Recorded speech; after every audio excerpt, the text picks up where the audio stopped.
Hello again. I have a small roller bearing that I removed from this pulley, and this came off a Husky 42-inch riding lawnmower.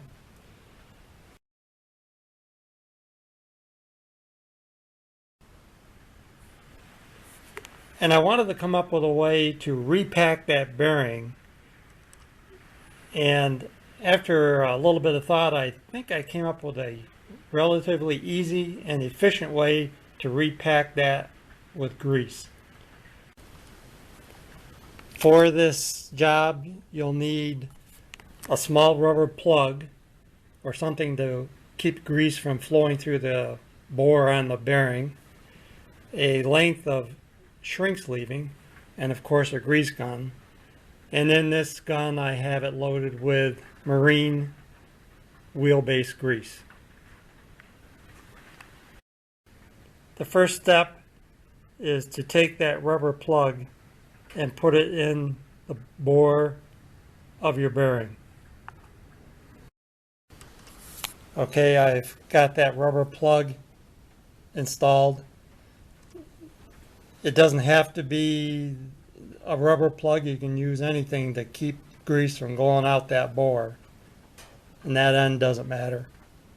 And this bearing has been thoroughly cleaned and dried and blown out with compressed air. It works great. It just was dry and needed to be repacked. You can see that the rubber plug is installed.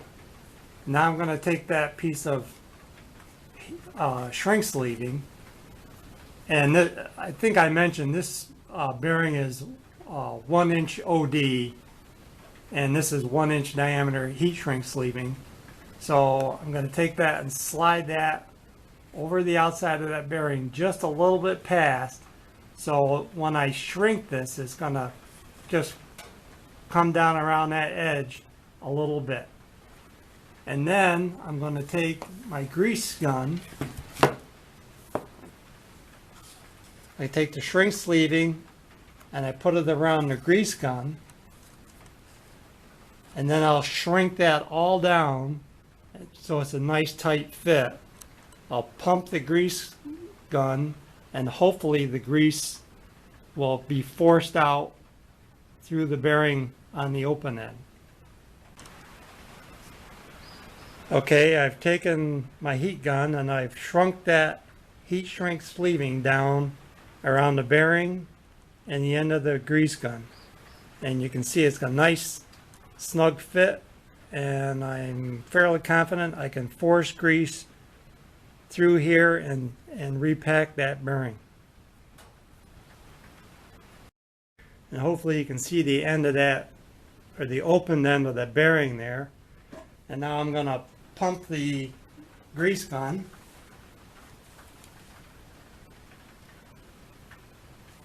Yep, it's trying to force the bearing out.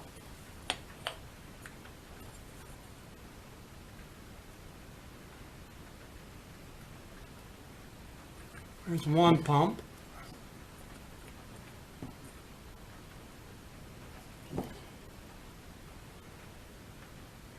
There we go. We have grease.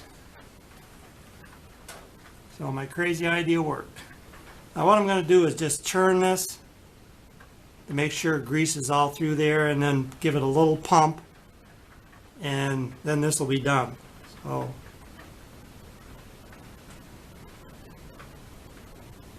you gotta like getting dirty, I guess. And just a little more grease.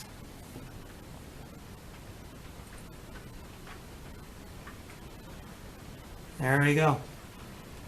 The bearing is repacked. I have the shields reinstalled on both sides.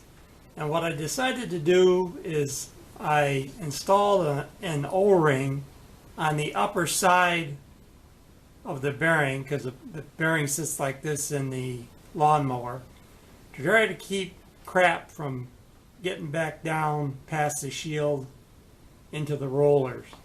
It all works nice and smooth.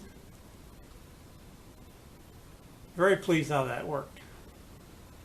what I had done originally was I drilled out the spot wells, split the pulley apart, removed the bearing, cleaned it, and I'll just reverse the process.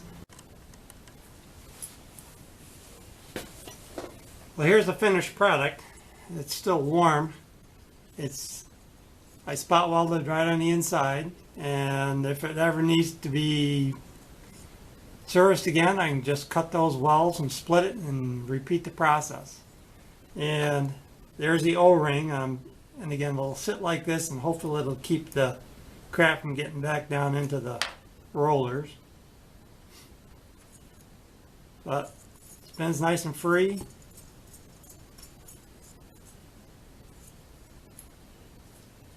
Here are two more idlers off that same Husky.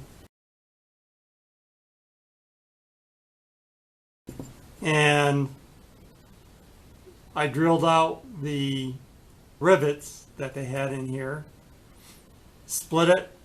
Now this bearing I had to replace. I just happened to have one on hand from something else. But this one here, I was able to remove the bearing, take the seals out, clean it, repack it, and reassemble it. And I have button head screws coming with nylocks. So just to make it easier to put this thing back together, and if it ever needs servicing again, just take the screws out, split it, and repair or replace as needed. So right there is almost $40. And my cost, not including my time, again, I had this bearing, and the nuts and the screws are about $5 or $6. So all in all, I'm pleased, and I mean, they just work good and save stuff from going to the landfill. So that's it for this go around. I hope you're all well and have a nice day.